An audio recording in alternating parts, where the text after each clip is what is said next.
नमस्ते। मैं डॉक्टर यश वेलनकर और आप देख रहे हैं माइंडफुलनेस फॉर हेल्थ, ये यूट्यूब चैनल। अपने मन के 5 विभिन्न अंग हमने देखे हैं: विचार, भावना, बुद्धि, स्मृति और ध्यान यानी कि अटेंशन। इसमें जो स्मृति है वो पढ़ाई के लिए, शिक्षा के लिए बहुत ही आवश्यक होती है। तो आपके स्मृति में क्या क्या है वही आप जब एग्जाम देते हैं उस समय लिखते हैं। और ये स्मृति बहुत ही आवश्यक होती है। डिमेंशिया यानी कि ये स्मृति ही नहीं रहती। आप जो कुछ पढ़ते हैं, सुनते हैं, देखते हैं वो स्मृति में स्टोर होता है। जो कुछ आप देखते हैं या पढ़ते हैं वो हर चीज़ स्मृति में नहीं स्टोर होती। आज आप सोशल मीडिया पे बहुत कुछ पढ़ते हैं, लेकिन आप सोशल मीडिया पे देख सकेंगे कि एक ही मैसेज एक ही इंसान बार बार भेजता है, क्योंकि ये मैसेज मैंने पढ़ा है और वो शेयर किया है, उसकी भी याद उसे नहीं रहती। ऐसा क्यों होता है? वो समझने के लिए स्मृति कैसी काम करती है ये हमें मालूम होना चाहिए। तो अपना ब्रेन जो कुछ एक्सपीरियंस लेता है, उस एक्सपीरियंस के बाद वो प्रोसेसिंग के लिए उसे कुछ समय की आवश्यकता होती है। और अगर उसे वो समय मिल गया तो ही वो जो कुछ एक्सपीरियंस, जो कुछ इंफॉर्मेशन है वो मेमोरी में स्टोर होती है। अगर आपने एक मैसेज पढ़ा, कोई इंफॉर्मेशन ली और तुरंत दूसरा मैसेज पढ़ा, दूसरी इंफॉर्मेशन ली, तो पहली जो कुछ इंफॉर्मेशन है उसे स्टोर करने के लिए जो समय आवश्यक होता है वही आपको मिलता नहीं, आपके ब्रेन को नहीं मिलता। और इसी के कारण जो कुछ आपने पढ़ा है, देखा है, सुना है वो स्टोर नहीं होता। तो अब आप चूज कर सकते हो कि क्या स्टोर करना है और क्या नहीं करना है। जो कई मैसेज आपने पढ़ा, जो कुछ वीडियो देखा, अगर आपको वो अपनी मेमोरी में स्टोर करना है, वो इंफॉर्मेशन आवश्यक है, ऐसा अगर आपको लगता है, तो उसके बाद कुछ समय तक आपने नई इंफॉर्मेशन नहीं लेनी चाहिए।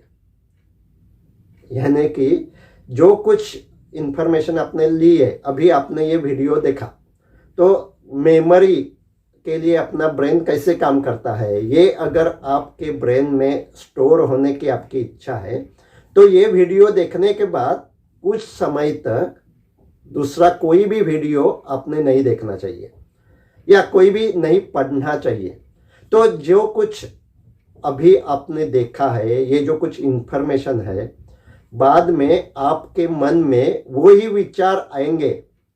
जो कुछ आपने अभी सुना है वही विचार आपके मन में फिर से आएंगे और वही आवश्यक होता है मेमोरी के लिए।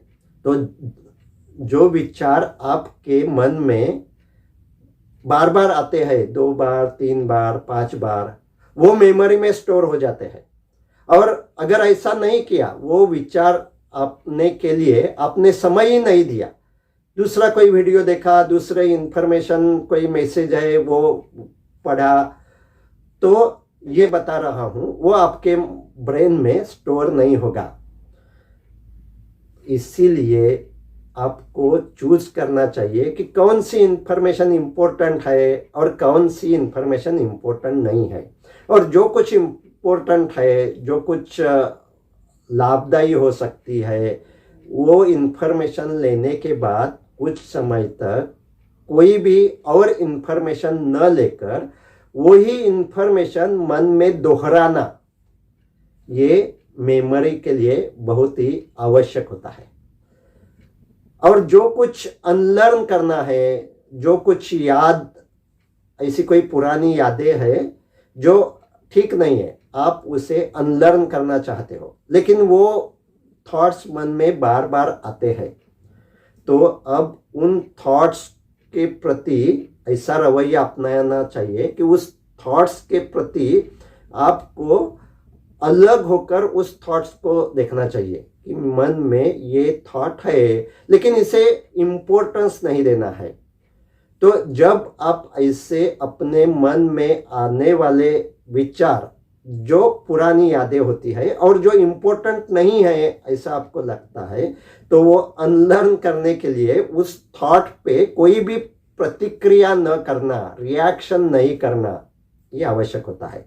क्योंकि अगर आप उस थॉट पे रिएक्शन करते हो तो उसे इंपॉर्टेंस देते हो, यानी कि उस थॉट पे, उस जो कुछ याद आपके मन में आती है, तो वो जो कुछ यादों की बारात है उस पे आपके ब्रेन में बार बार प्रोसेसिंग होता है और इसी के कारण वो यादें बार बार आती है। अगर आप वो यादों को भुलाना चाहते हो, वो जो कुछ इंफॉर्मेशन स्टोर्ड हुई है उसे अनलर्न करना चाहते हो, तो अब वो थॉट मन में आया तो भी उसे इम्पोर्टेंस न देकर, यानी कि उस थॉट पे फिर से सोचने की जो कुछ आदत है वो स्टॉप करके आप अपना ध्यान वर्तमान क्षण में लाने की कसरत कर सकते हैं। और ऐसा करने से वो थॉट आपके ब्रेन में जो कुछ स्टोर हुआ है, मेमोरी के स्वरूप में स्टोर हुआ है, वो आप क्लीन कर सकते हैं। तो आपके मेमोरी में क्या स्टोर होना चाहिए और क्या स्टोर नहीं होना चाहिए, ये फैसला आप कर सकते हो। और इसीलिए माइंडफुलनेस की प्रैक्टिस लाभदायी होती है। धन्यवाद।